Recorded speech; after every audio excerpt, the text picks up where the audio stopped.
नमो नमः। सुप्रभातम। आज हम संस्कृत विषय के कक्षा 7 का पाठ 18 मधुविंदव पढ़ेंगे। मधुविंदव का मतलब मधु यानी शहद और विंदव यानी बूंदें, अर्थात शहद की बूंदें। इसमें सूक्तियाँ दी हुई है।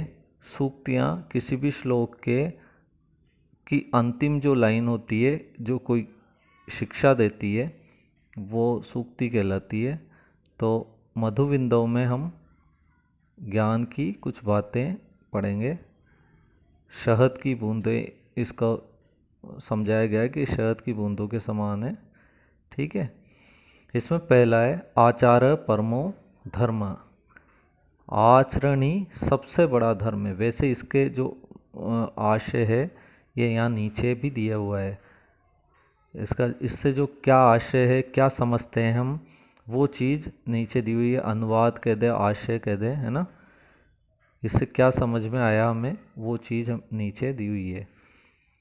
तो पहला है आचारः परमो धर्मः, यानी आचरण ही सबसे बड़ा धर्म माना गया है, परम धर्म माना गया है।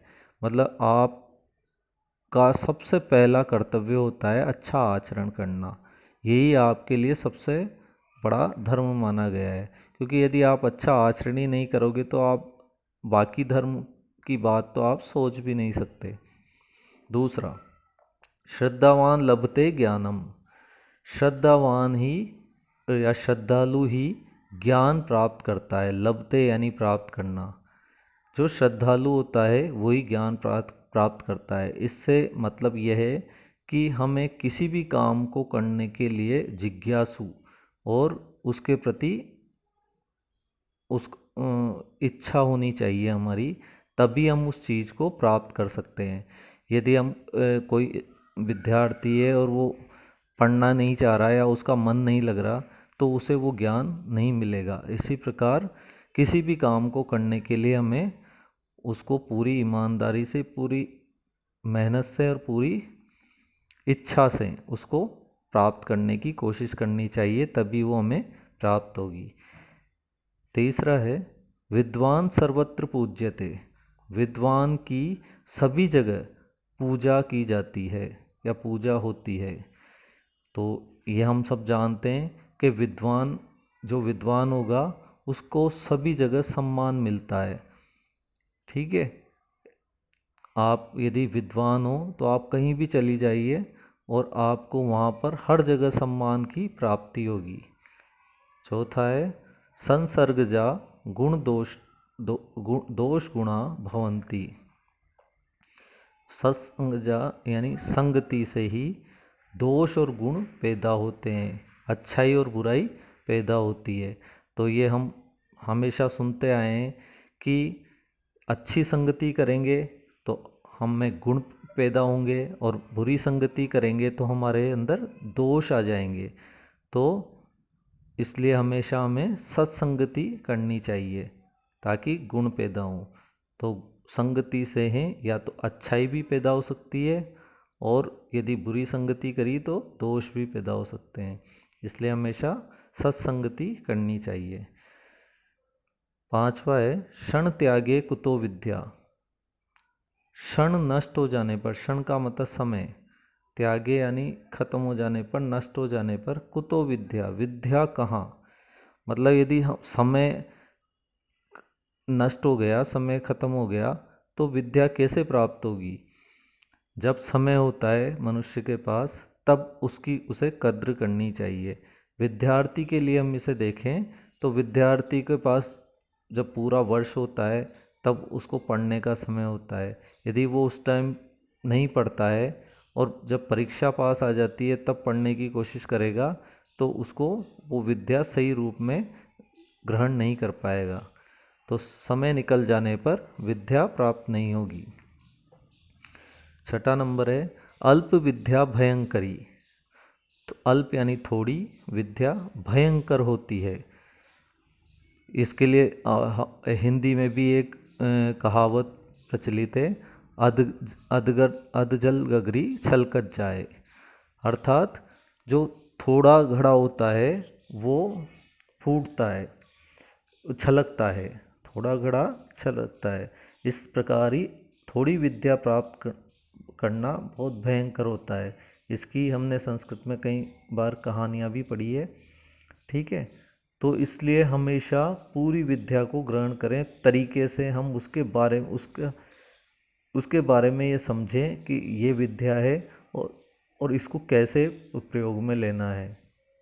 ठीक है, आदि विद्या, आदि अधूरी विद्या को ग्रहण नहीं करें, नहीं तो वो भयंकर परिणाम देने वाली भी हो सकती है।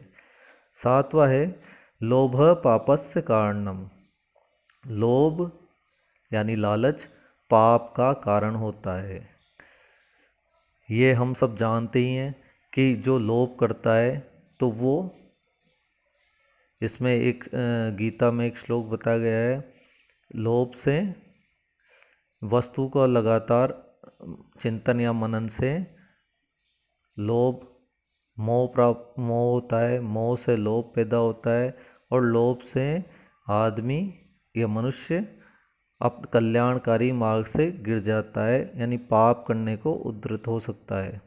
ठीक है, तो इसलिए लोभ कभी नहीं करना चाहिए, क्योंकि लोभ पाप की साइड ले जाता है, हमें पाप की तरफ अग्रसर करता है।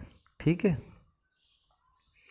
आठवां है अविवेक परमापदाम पदम। विवेकहीनता परम आपदा की जननी होती है। अर्थात जो अविवेकता होती है, यानी जिसका विवेक नष्ट हो जाता है, वो घोर मुसीबतों को पैदा करने वाला होता है। उस घोर मुसीबतें पैदा हो सकती है, क्योंकि हमारा विवेक का अर्थ क्या होता है? बुद्धि का सही प्रकार से सोच समझकर प्रयोग करना, है ना। तो विवेक होना अति आवश्यक है। नवा है छिद्रेष्वनर्था बहुली भवंती। छिद्रेष्वनर्था का अर्थ है मुसीबतों का, त्रुटियों से मुसीबतें बढ़ जाती है। छिद्रेशु यहाँ पर हो गया, दो टुकड़े करेंगे, छिद्रेशु धन अनर्था।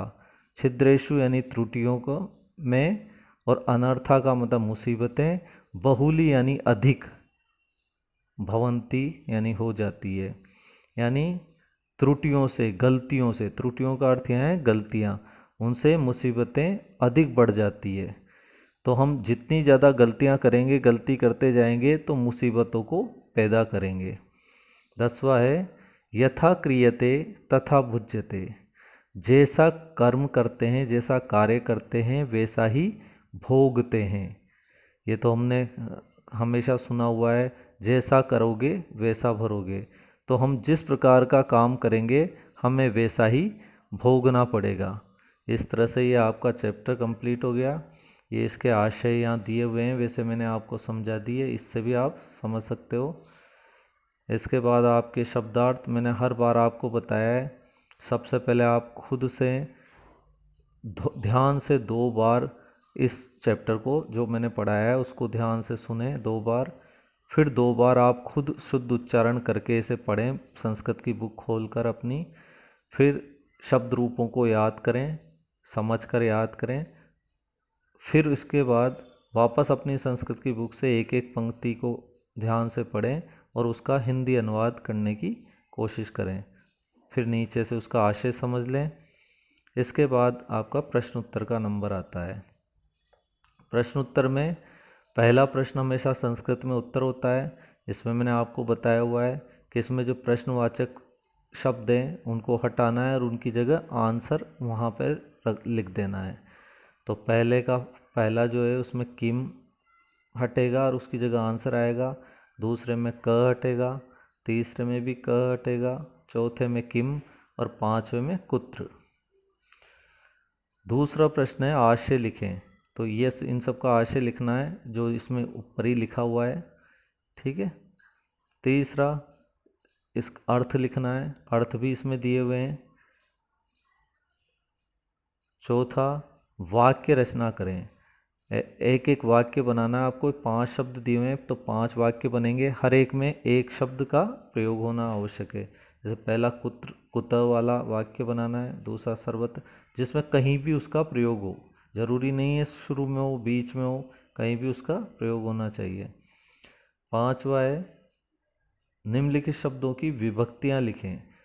जैसे ये शब्द रूप दिए हुए हैं और हमें ये बताना है कि कौन सी विभक्ति का कौन सा वचन है ना, या कौन सी विभक्ति है।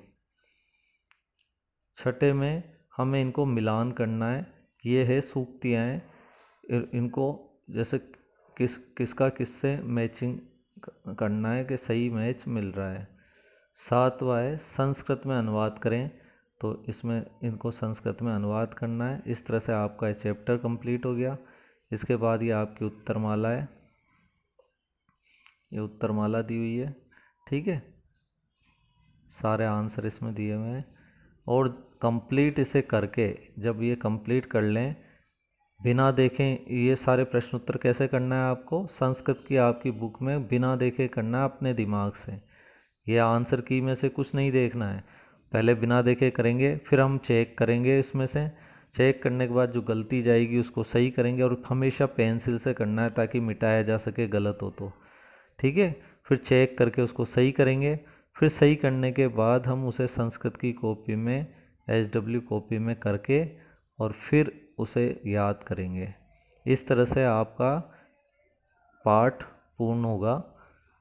आपको हमेशा इसी तरह से पढ़ाई करनी है ताकि आपको खुद से भी कुछ करना आए, ठीक है। धन्यवाद।